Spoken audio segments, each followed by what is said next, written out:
Kok kurang semangat ini suaranya. Selamat malam teman-teman. Selamat malam. Apa kabarnya? Luar biasa.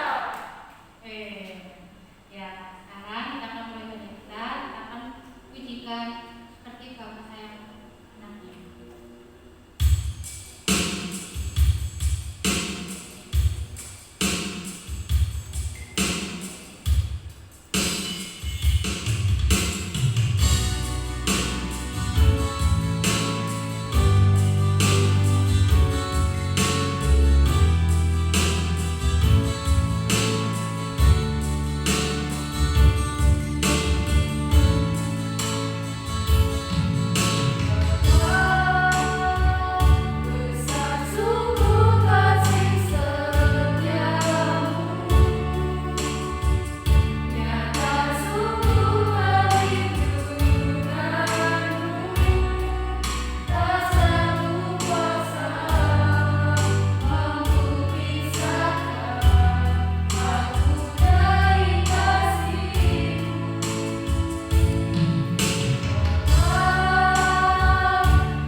kiranya ibadah ini boleh berkenan di hadapan Tuhan.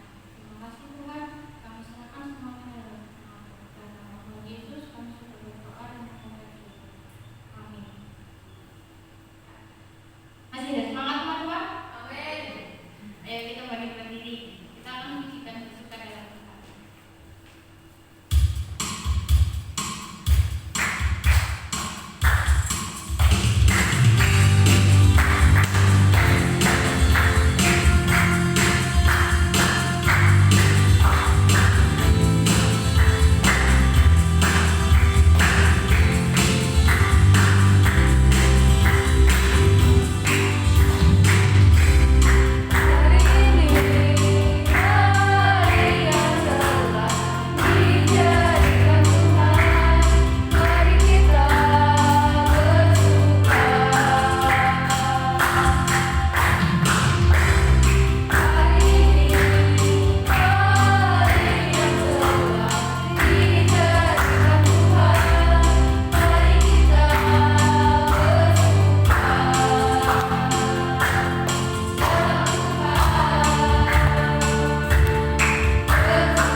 kami bersyukur pada malam hari ini di ibadah pemuda remaja.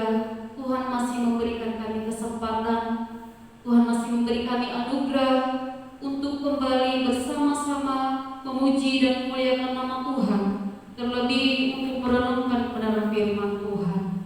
Tuhan, biarlah puji-pujian kami berkenan di mata Tuhan dan hanya untuk hormat dan kemuliaan bagi nama Tuhan saja. Kami mohon Tuhan menyertai setiap kami. Pada saat ini kami akan bersama-sama merenungkan firman Tuhan. Kiranya Tuhan menjamah hati dan pikiran kami, sehingga ketika firman-Mu datang kepada kami, firman-Mu tidak berlalu dengan begitu saja, tetapi firman-Mu berkuasa dalam hidup kami, menolong kami, menguatkan kami, bahkan mengubahkan kami menjadi orang-orang muda yang lebih bersemangat di dalam Tuhan.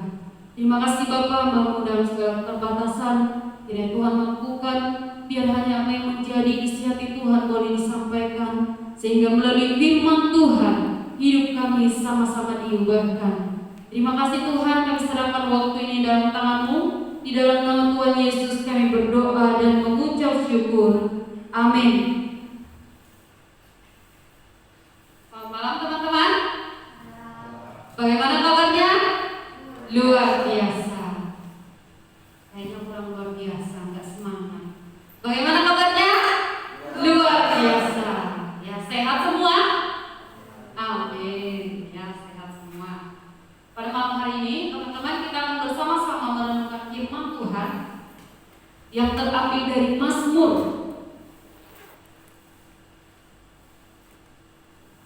Mazmur pasal 1 ayat 1 sampai ayat yang ke-6. Ayat yang sudah sangat familiar bagi kita semua. Mazmur pasal 1 ayat 1 sampai ayat yang ke-6. Kita akan membacanya bergantian. Saya ayat yang pertama, teman-teman ayat kedua sampai ayat ke-6 kita bergantian. Di bawah perikop, jalan orang benar dan jalan orang fasik. Berbahagialah orang yang tidak berjalan menurut nasihat orang fasik, yang tidak berdiri di jalan orang berdosa, dan yang tidak duduk dalam kumpulan pencemooh.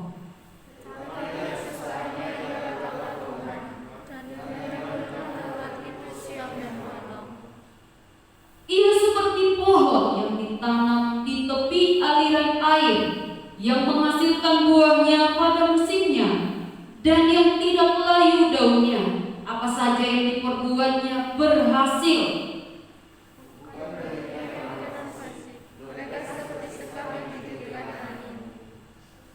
Sebab itu orang fasik tidak akan tahan dalam penghakiman, begitu pula orang berdosa dalam perkumpulan orang benar. Sebab Tuhan mengenal jalan orang benar, tetapi jalan orang fasik menuju kebinasaan. Amin. Firman Tuhan. Berbahagialah kita yang membaca, merenungkan, dan terlebih melakukan firman dalam hidup kita. Teman-teman yang dikasihi Tuhan, malam hari ini kita akan merenungkan satu tema, yaitu jalan orang benar dan jalan orang fasik.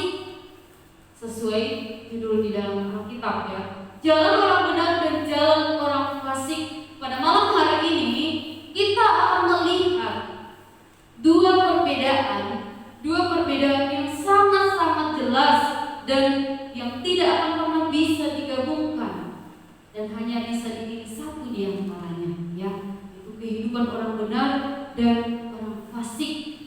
Seperti apa hidup orang benar, seperti apa hidup orang fasik. Bolehkah orang benar melakukan sesuatu yang di luar kebenaran atau mencampurnya? Ya. Pada bagian ini, pemazmur, kita akan belajar pemazmur ingin menyampaikan bahwa manusia itu punya dua jalan hidup. Ya. Manusia itu punya dua jalan hidup, yaitu jalan hidup yang sungguh-sungguh benar dan jalan hidup yang sungguh-sungguh fasik. Nah, kita bisa melihat melalui Mazmur 1 ayat 1 sampai 6 ini, di mana kita saat ini, mana posisi kita, jalan mana yang saat ini kita jalani, jalan kebenaran atau jalan yang fasik, ya. melalui firman Tuhan pada malam hari ini. Malam hari ini Mazmur tidak hanya menunjukkan seperti apa jalan orang fasik, seperti apa jalan orang benar, tetapi pemazmur juga ingin menyampaikan bagaimana nasibnya orang yang hidup dalam kefasikan. Bagaimana nanti akhirnya hidup daripada orang yang hidup dalam kebenaran. Nah, dari hal ini kita akan melihat, kita akan mencoba merenungkan, membawa kepada diri kita. Ambil dua jalan ini, jalan orang benar atau jalan orang fasik. Mari kita renungkan, kita sedang menjalani jalan kebenaran atau jalan yang penuh dengan kefasikan. Ya, kita boleh memikirkannya saat ini. Teman-teman tahu minyak dan air pernah bersatu nggak? Minyak dan air dari zaman dahulu sampai sekarang nggak pernah bisa bersatu. Sekalipun mereka ditempatkan dalam satu wadah, mereka itu tidak akan pernah bisa menyatu. Sebab apa? Minyak tetaplah minyak, air tetaplah air. Minyak tidak akan berubah menjadi air, dan air pun seperti itu, tidak akan berubah menjadi minyak. Ya, mereka punya perbedaan yang sangat-sangat signifikan, dan itu benar-benar sesuatu yang tidak boleh disatukan.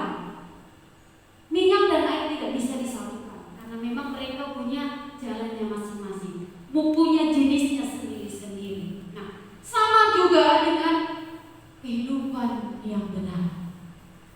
Orang benar tidak boleh menggabungkan hidup yang fasik di dalam kehidupan.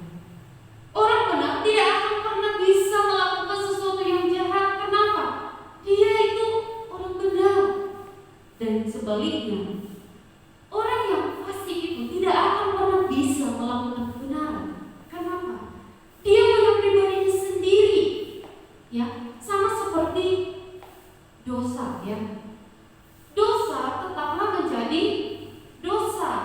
Tidak bisa kalau kita katakan dosa itu berubah menjadi suatu kebaikan. Tetap dia dalam statusnya dosa. Ya, tidak ada yang namanya dosa suatu kebaikan. Ya, anak atau orang yang terbiasa hidup jujur, ya, orang yang terbiasa hidup jujur, dia itu tidak akan pernah bisa hidup dalam kebohongan. Percaya nggak, teman-teman? Orang yang terbiasa hidup jujur, dia tidak akan pernah bisa hidup dalam kebohongan. Karena apa? Dia tidak terbiasa berbohong. Dia tidak terbiasa melakukan kejahatan. Dia tidak terbiasa melakukan dosa. Untuk itu, ketika orang yang terbiasa hidup jujur, hidup benar, bertemu dengan seorang yang suka berbohong, dia akan merasa aneh. Ya, dia akan merasa aneh. Kemudian ketika orang yang terbiasa hidupnya baik, hidupnya benar, ketemu dengan orang yang suka berbuat kejahatan, dia akan melihat orang itu aneh. Oh, kamu itu seperti itu sih. Nah, dia itu akan memandang aneh. Kenapa? Dia tidak terbiasa dengan hidup yang seperti itu. Sama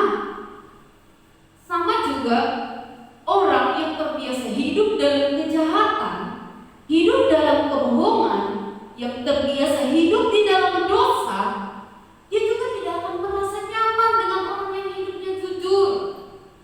Dia tidak akan merasa nyaman dengan orang yang hidupnya baik. Dia tidak akan merasa terima, ya. Karena apa? Itu bukan dirinya. Jadi kebaikan dan kejahatan itu tidak pernah bisa sama, tidak bisa digabungkan, karena itu sesuatu yang berbeda, dua perbedaan yang sangat jelas berbeda. Ya, orang yang terbiasa hidup benar akan merasa asing ketika dia bertemu dengan orang yang hidupnya jahat.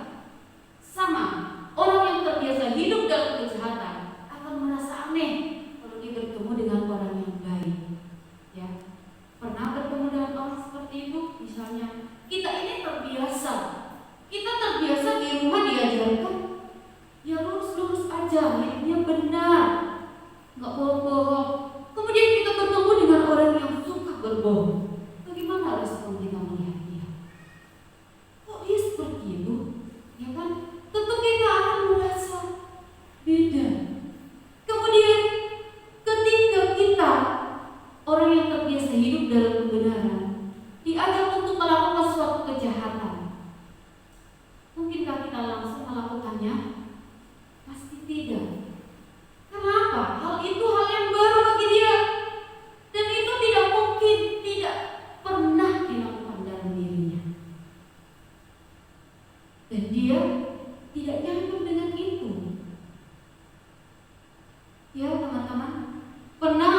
dan Dia mengajak kita. Bagaimana perasaan teman-teman? Misalnya di sekolah, kita orang yang tidak terbiasa nyontek, ya kan?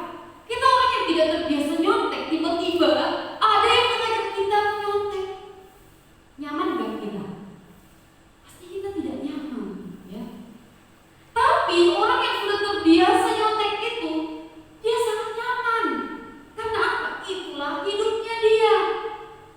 Kalau justru terbalik, kalau dia tidak menyontek, dia tidak tenang, dia gelisah, ya. Jadi pernahkah teman-teman bertemu dengan orang yang seperti itu? Ya, bagaimana respon teman-teman? Atau kita yang menjadi orang seperti yang hidup dalam kejahatan itu selama ini? Kalau tidak melakukan suatu kejahatan, kalau tidak berbuat dosa, kita tidak merasa nyaman. Kita tidak merasa menjadi manusia. Tapi kalau sudah melakukan kejahatan, melakukan dosa, kita baru merasa tenang. Ada yang seperti itu? Saya yang tidak ada di sini. Amin. Semua anak muda remaja di sini adalah orang-orang yang terbiasa hidup dalam kejujuran. Amin. Hidup dalam kebenaran. Amin. Gak ada amin. Aduh, saya ragu ini. Saya berharap ya, dimanapun kita berada, kemanapun kita melangkah, kita menjadi pribadi yang berdiri dalam kebenaran.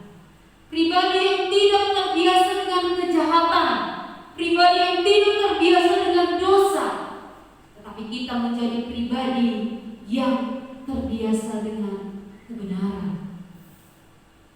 Kita menjadi pribadi yang selalu memilih jalan kebenaran, tidak memilih jalan orang fasik.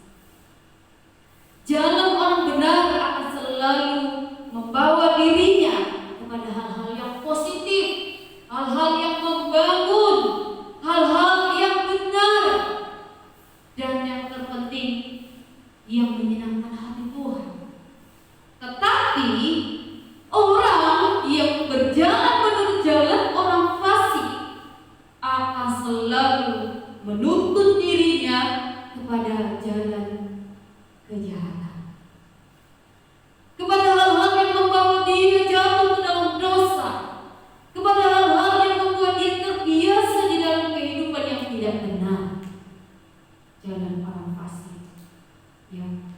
Orang fasik dia hanya nyaman dengan dosa, dan orang benar dia hanya nyaman dengan yang namanya kebenaran, kebaikan, kejujuran, dan segala hal yang berbau positif berkenan di mata Tuhan. Mari kita melihat jalan mana yang sudah kita jalani saat ini. Apakah kita berdiri di posisi jalan kebenaran, atau kita berdiri di posisi jalan orang fasik? Kita bisa menanyakan diri kita.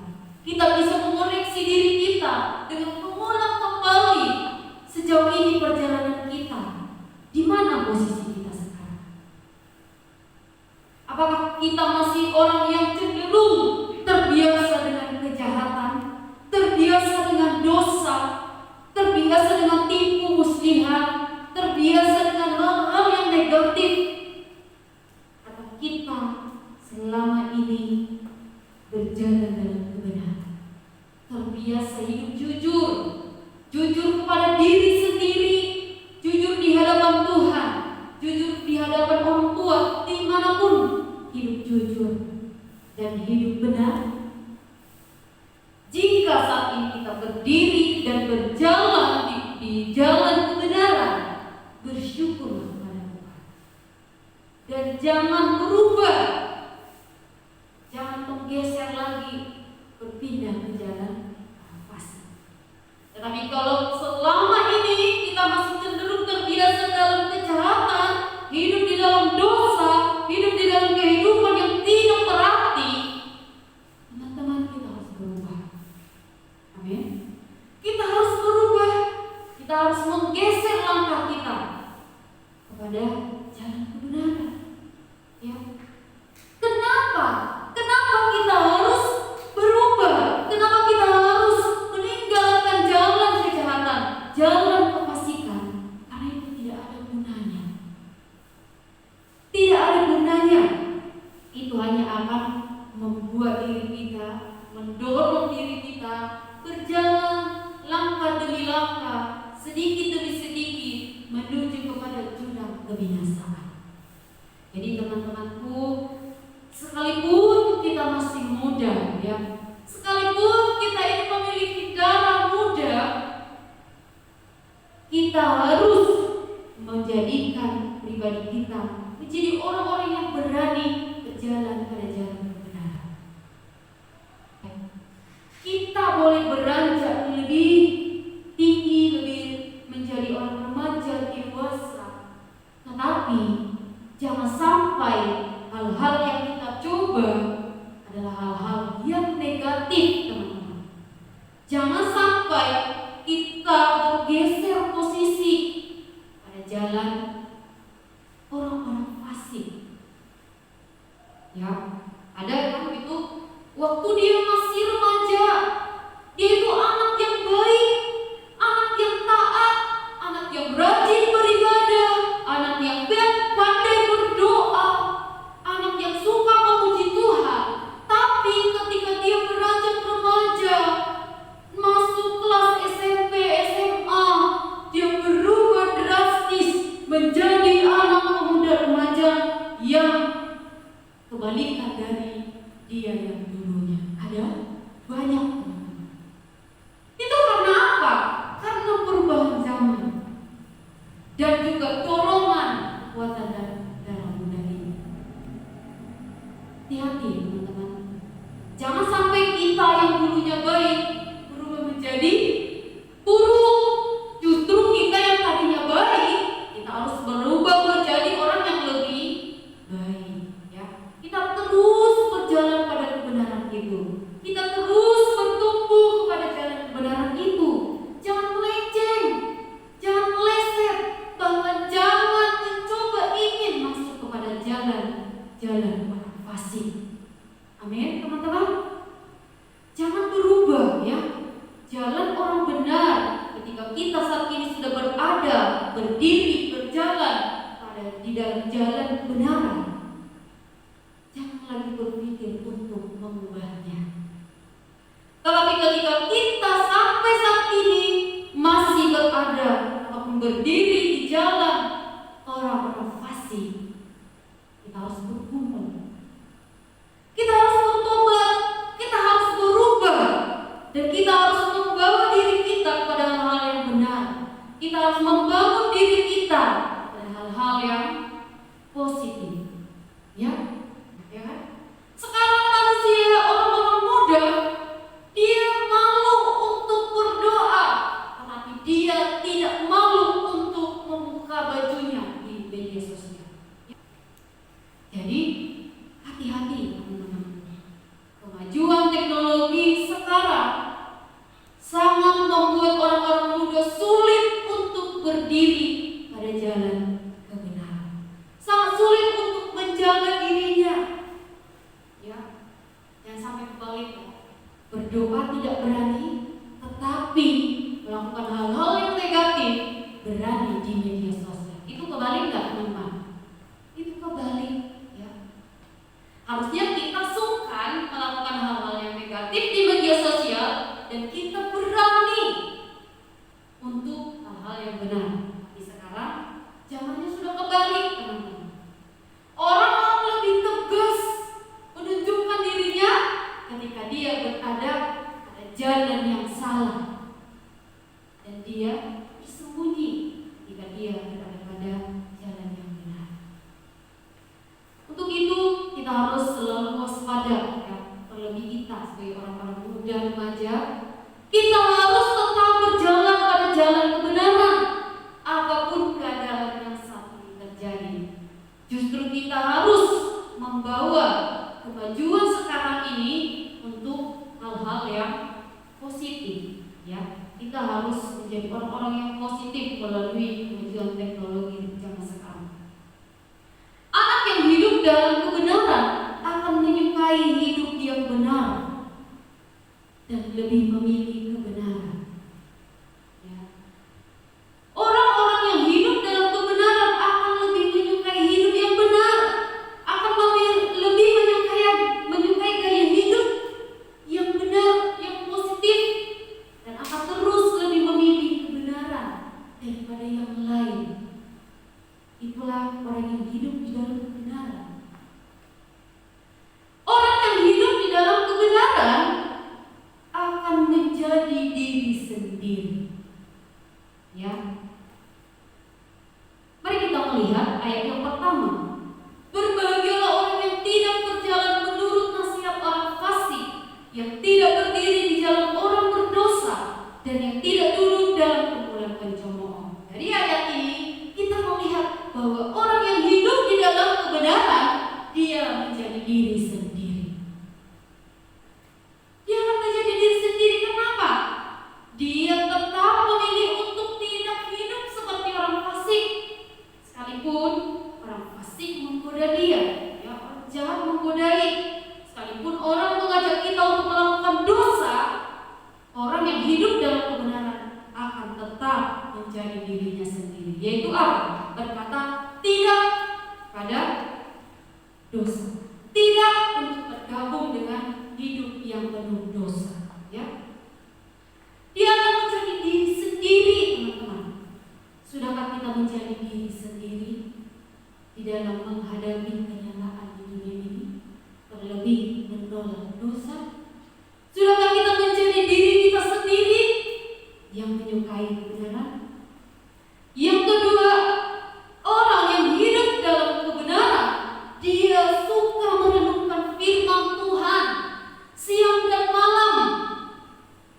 Suka merenungkan firman Tuhan siang dan malam, artinya menjadikan firman Tuhan menjadi standar pola hidupnya. Itulah merenungkan firman itu siang dan malam, menjadikan firman Tuhan itu standar pola hidupnya. Misalnya, mau pergi ke gereja, ya, pakai baju yang agak sobek dikit. Nah, bagus nggak ya? Bagus nggak ya menutupi memakai pakaian terbuka? Bagus nggak, teman-teman? Orang yang hidup dalam kebenaran menjadikan firman standar pola hidupnya. Firman Tuhan berkata, seorang wanita pada saat dia beribadah, dia harus menutupi auratnya. Menjadikan firman itu, oh iya, Tuhan, firman Tuhan berkata, aku harus menutupi diriku dengan baik, sebab aku akan beribadah. Bahkan kemanapun aku pergi, aku harus menutupi diriku dengan baik. Renungkan firman siang dan malam, menjadikan firman itu standar pola hidup. Bukan lagi ngetren, ya kan? Lagi ngetren baju yang sobek-sobek, ya, kurang tangan. Aku harus pakai ini misalnya. Jangan. Kita harus menjadikan firman Tuhan sebagai standar pola hidup kita. Orang yang hidup dalam kebenaran tidak tergoceh oleh yang namanya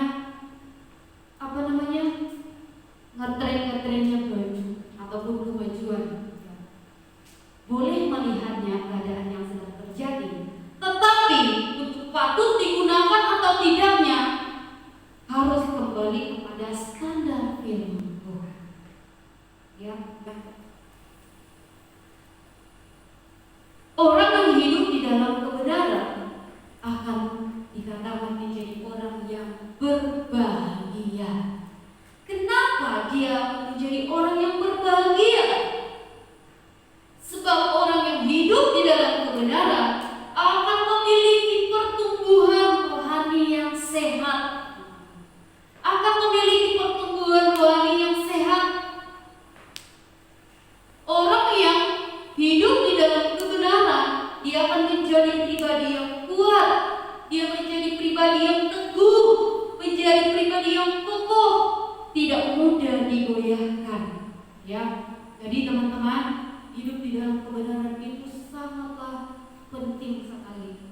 dan sangat banyak manfaatnya bagi kita. Kita akan menjadi orang yang sehat rohani, ya. Sehat rohani, kita menjadi kuat, kita teguh, segar kalau hidup kita selalu berjalan di dalam kebenaran. Orang yang hidup di dalam kebenaran tidak mudah terbawa arus. Tidak mudah terbawa arus sekalipun deras aliran sungai, sekalipun besar goncangan, godaan, dosa menggoda. Kita hidup berdiri dalam jalan kebenaran, kita tidak mudah terbawa arus. Apakah kita adalah orang-orang yang mudah terbawa arus? Mari kita lihat. Apakah kita adalah orang-orang yang mudah digoda, ditawari, atau kita adalah orang yang menjadi pribadi memiliki diri sendiri, pribadi yang teguh, pribadi yang kuat? Kita bisa menemukannya di dalam diri kita. Apakah kita orang yang mudah terbawa arus oleh kumpulan-kumpulan orang jahat? Berteman dengan orang yang jahat, terbawa arus menjadi jahat. Berteman dengan orang yang hidupnya tidak karu-karuan, terbawa arus menjadi orang yang tidak karu-karuan. Berteman dengan orang yang suka bicaranya tidak pernah baik, terbawa arus menjadi orang yang selalu berbicara tidak baik. Atau kita adalah orang-orang yang kuat imannya, orang-orang yang teguh imannya, sekalipun godaan di hadapan mata, kita tetap memilih jalan kebenaran.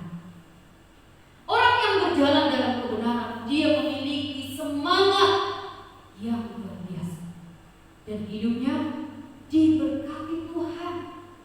Ya. Kita hidup di dalam kebenaran akan memperoleh hal-hal yang berarti dalam hidup kita, teman-teman. Hidup kita akan memperoleh hidup yang kekal dari Tuhan, ya. Tetapi yang kesukaan ialah Taurat Tuhan dan merenungkan itu siang dan malam, menjadikan firman itu menjadi standar pola hidupnya. Dia akan seperti pohon yang ditanam di tepi aliran air. Ya. Dia menjadi pribadi yang menghasilkan buah yang positif. Bahkan pada saatnya panen, ini membicarakan tentang masa hidup yang akan datang. Ketika pada saatnya nanti dia memperoleh hasil. Orang yang hidup dalam kebenaran akan memperoleh hidup yang kekal, dan sangat berbeda dengan orang yang berjalan dalam perjalanan orang fasik. Firman Tuhan berkata, orang yang hidup dalam jalan orang fasik, mereka sama seperti sekam yang ditiup angin, ya. Melayang sekali terbang hilang. Seperti sekam yang ditiup angin, tidak berarti di mata Tuhan. Sekalipun selama di dunia manusia merasa jago, merasa hebat, tetapi di mata Tuhan mereka sama seperti sekam, tidak ada artinya. Ya, sekali tiup hilang. Tidak berarti di mata Tuhan. Dan yang terpenting lagi, orang yang hidup pada jalan orang fasik, yang hidup pada perkumpulan orang-orang pencemooh, perkumpulan orang-orang berdosa, dia akan lenyap. Dia akan memiliki kematian yang kekal, ya, dilenyapkan. Kenapa? Bukan yang seperti itu yang Tuhan mau. Orang yang hidup dalam perjalanan orang fasik, dia jauh dari yang namanya hidup benar. Orang yang hidup dalam kejahatan, dia tidak suka kebaikan. Dia tidak suka firman Tuhan. Dia tidak suka hidup jujur. Dia hanya suka dengan kejahatan. Dia hanya suka melakukan hal-hal yang berbau dosa. Sebenarnya dia tidak suka. Orang yang hidup dalam kumpulan orang fasik, orang yang berjalan dalam jalan orang fasik, ya.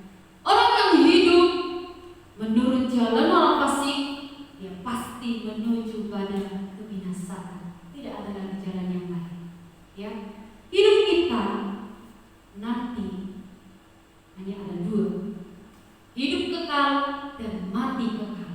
Ya, apakah kita akan tetap seperti pohon yang selalu menghasilkan buah, atau kita seperti sekam yang begitu ditiup hilang lenyap dan tidak ada artinya? Ya, teman-teman, teman-temanku yang dikasihi Tuhan, selagi kita masih di dunia ini, selagi kita masih ada di dunia ini, berarti ada kesempatan bagi kita. Kesempatan apa? Untuk memilih berjalan pada jalan kebenaran. Amin. Untuk memilih berjalan pada jalan kebenaran dan meninggalkan jalan yang tidak dikehendaki oleh Tuhan. Kalau selama ini kita menjadi orang yang terbiasa hidup berkumpul dalam perkumpulan orang-orang jahat, orang-orang yang hidup di dalam dosa, kita berubah, kita bangkit, kita harus kembali kepada jalan kebenaran. Kalau selama ini kita sudah berjalan dalam jalan kebenaran, pupuklah terus diri saudara. Dengan apa? Dengan firman Tuhan. Renungkan firman itu siang dan malam. Jadikan firman itu menjadi standar pola hidup teman-teman, menjadi cermin dalam hidup teman-teman. Supaya apa? Semakin hari semakin teguh berjalan dalam jalan kebenaran, dan hidup kita hidup seturut kebenaran. Kita bisa memilih mau berjalan pada jalan kebenaran atau mau berjalan pada jalannya orang-orang fasik. Kesempatan ada saat ini. Kalau kita sudah tidak di dunia ini, udah gak ada kesempatan lagi teman-teman. Ya, udah gak ada kesempatan lagi. Kita semua pasti akan kembali kepada Tuhan. Masa depan sejati kita adalah setelah kita dari dunia ini. Ya, teman-temanku, mari kita memilih. Kita sudah remaja, pemuda, sudah menjadi orang yang dewasa. Mari kita memilih jalan mana yang harus kita pilih, jalan mana yang harus kita jalani, jalan hidup orang benar atau jalan hidup orang fasik, hidup dalam kebenaran atau hidup dalam kejahatan. Ya, teman-teman sudah tahu, kita hidup di dalam kebenaran, janji Tuhan, ya, amin, kita akan mendapatkan hidup yang kekal bersama dengan Tuhan. Tapi kalau kita memilih jalan orang-orang fasik, kita pun akan hidup, ya, hidup dalam kematian kekal, kita lenyap dari hadapan Tuhan. Begitu teman-teman yang dikasihi Tuhan, selagi kita masih diberi kesempatan, mari kita membawa diri kita hidup pada jalan benar. Amin firman Tuhan. Mari kita berdoa. Bapa di surga, kami mengucap syukur ya Tuhan, pada malam hari ini kami diingatkan kembali oleh Mazmur supaya kami memilih jalan hidup kami, memilih jalan mana yang harus kami lalui ya Tuhan, jalan kebenaran atau jalan orang fasik. Tuhan, ampuni kami ketika selama ini kami masih berjalan di jalan orang fasik atau berkumpul dalam perkumpulan orang-orang berdosa, orang-orang yang jauh dari Tuhan. Ampuni kami Tuhan, dan ajak kami Tuhan untuk berjalan pada jalan kebenaran. Kalaupun saat ini Tuhan kami sudah berada di posisi yang benar, kami berjalan dalam jalan kebenaran, kami hidup orang benar, kami hidup jujur, kami hidup takut akan Tuhan, kami hidup mengasihi Tuhan. Tuhan tolong kami, mampukan kami supaya kami semakin hari semakin bertumbuh dan semakin menjadi anak-anak yang mengandalkan Tuhan dalam kehidupan kami. Tuhan, kami tahu sangat sulit untuk memilih tetap pada jalan kebenaran. Tetapi ketika kami mengandalkan Tuhan, menjadikan firman Tuhan menjadi pola hidup kami percaya kami pasti bisa tetap berjalan berjalan pada jalan kebenaran. Tuhan Yesus, dimanapun Tuhan kami berada, orang mudamu, kemanapun mereka melangkah, biarlah Tuhan firman Tuhan itu selalu menegur mereka dan mengingatkan, bahkan menguatkan hati mereka, menolong mereka untuk menghadapi setiap godaan-godaan dunia ini ya Tuhan. Terima kasih Bapa, terima kasih biarlah firman-Mu terus berkuasa dalam hidup kami, menolong kami, mengubah kami, menjadikan kami pribadi yang baik di mata Tuhan. Terima kasih Tuhan, kami serahkan hidup kami sepenuhnya ke dalam tangan Tuhan. Dalam nama Tuhan Yesus kami berdoa dan mengucap syukur. Amin.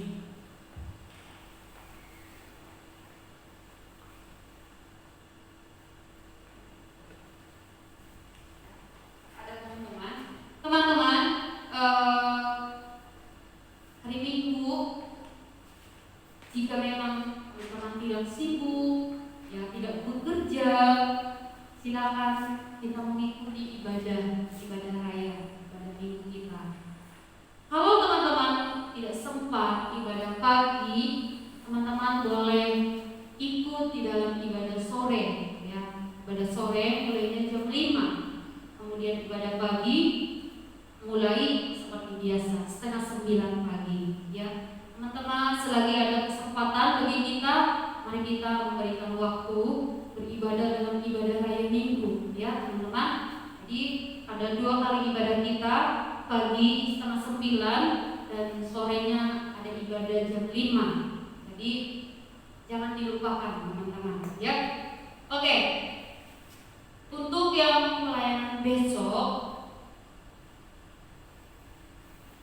Saudari Diadela LCD proyektor. Kemudian itu pagi, sorenya Saudara Niko. Saudara Niko kemarin Ciin sempat bilang katanya Niko mau ke Bromo.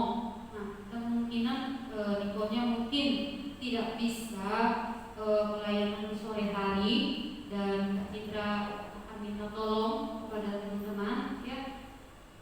Tata, Olin atau Dea atau Elizabeth, ya, mungkin bisa digantikan sampai Elizabeth ya sore, ya, karena pagi Elizabeth gak ada pelayanannya, boleh ya.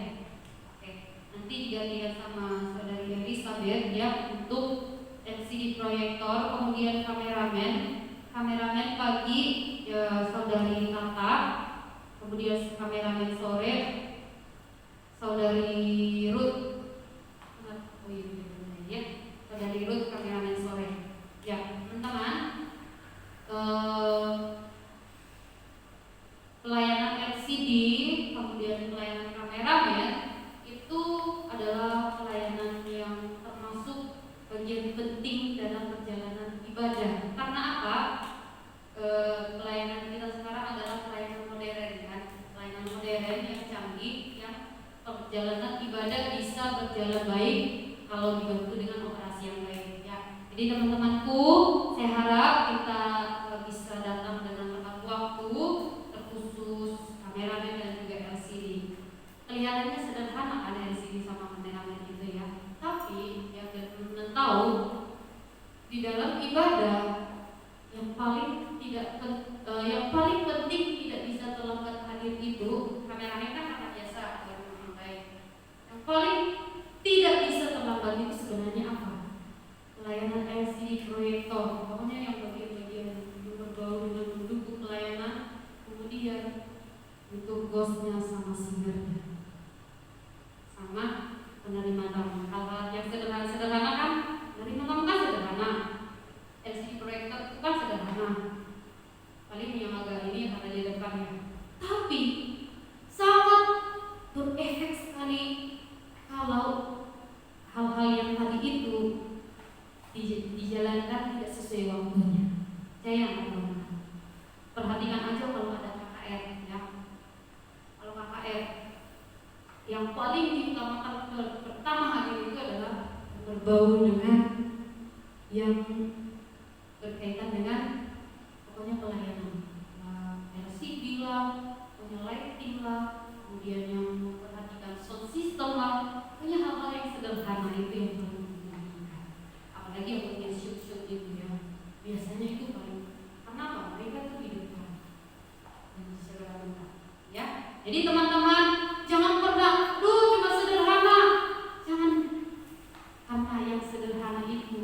yang paling terpenting. Amin.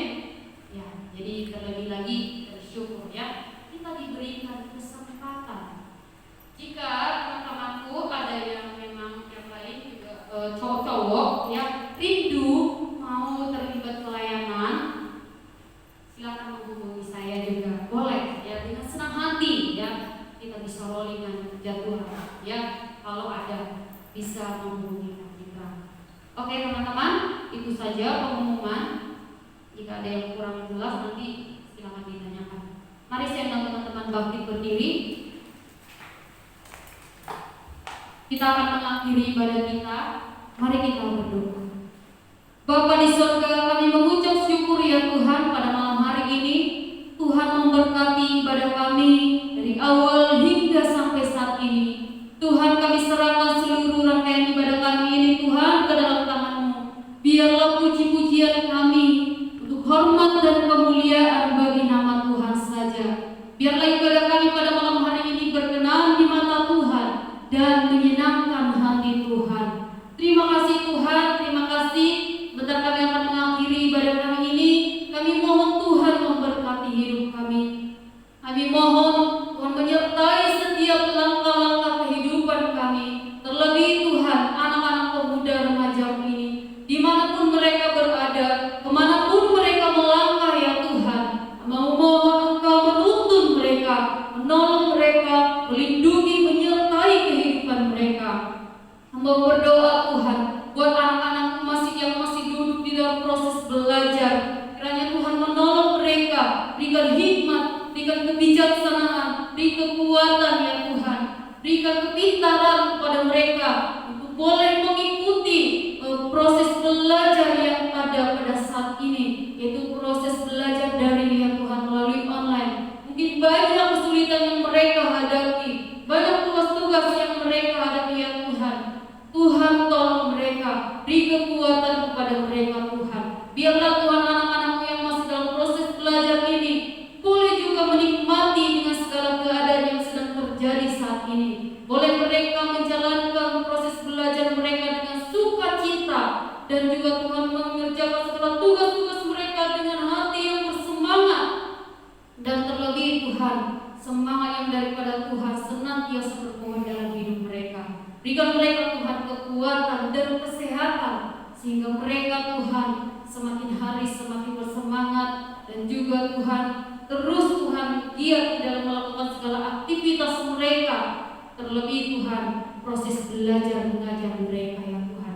Kau berkati mimpi mereka, cita-cita mereka Tuhan, apa yang menjadi pergumulan mereka, kiranya Tuhan yang turut campur tangan, dan Tuhan menjadikan segala yang mereka kerjakan menjadi berhasil ya Tuhan. Hamba juga berdoa Tuhan kepada anak-anak-Mu yang bekerja Tuhan, berkati mereka, Kau tolong mereka, beri kekuatan, beri kesehatan ya Tuhan, berikan hikmat yang daripada Tuhan, supaya mereka senantiasa penuh dengan hikmat Tuhan, mengerjakan segala tugas dan tanggung jawab yang Tuhan percayakan kepada mereka. Apa yang menjadi pergumulan hidup mereka Tuhan, kiranya Tuhan yang turut campur tangan, Tuhan yang memberkati, dan Tuhan yang mendengar setiap seruan doa-doa mereka. Jaga mereka Tuhan, lindungi mereka di tengah-tengah bahayanya dunia pekerjaan saat ini Tuhan. Mau menyerahkan mereka Tuhan ke dalam tangan-Mu. Kau jagai mereka dengan segala ancaman-ancaman virus COVID-19 Tuhan. Ajar juga Tuhan mereka, anak-anak-Mu, untuk senantiasa mentaati protokol kesehatan demi kebaikan dan kesehatan mereka ya Tuhan. Terima kasih Bapa, berkati keluarga mereka dimanapun mereka berada Tuhan. Kiranya tangan Tuhan senantiasa melindungi mereka. Segala pergumulan-pergumulan anak-anak-Mu Mau serahkan dalam tangan-Mu, dan juga Tuhan biarlah di dalam pekerjaan mereka Tuhan menjadikan setiap pekerjaan mereka menjadi pekerjaan-pekerjaan yang berhasil, dan melalui setiap pekerjaan mereka nama Tuhan semakin dipermuliakan. Terima kasih Bapa, terima kasih. Kami menyerahkan seluruh hidup kami Tuhan dalam tangan-Mu. Kami mohon pimpinan Roh Kudus menyertai kami dimanapun kami melangkah. Untuk itu teman-temanku yang dikasihi Tuhan, marilah kita menghadap kepada Tuhan. Marilah kita menerima berkat dari Allah Bapa,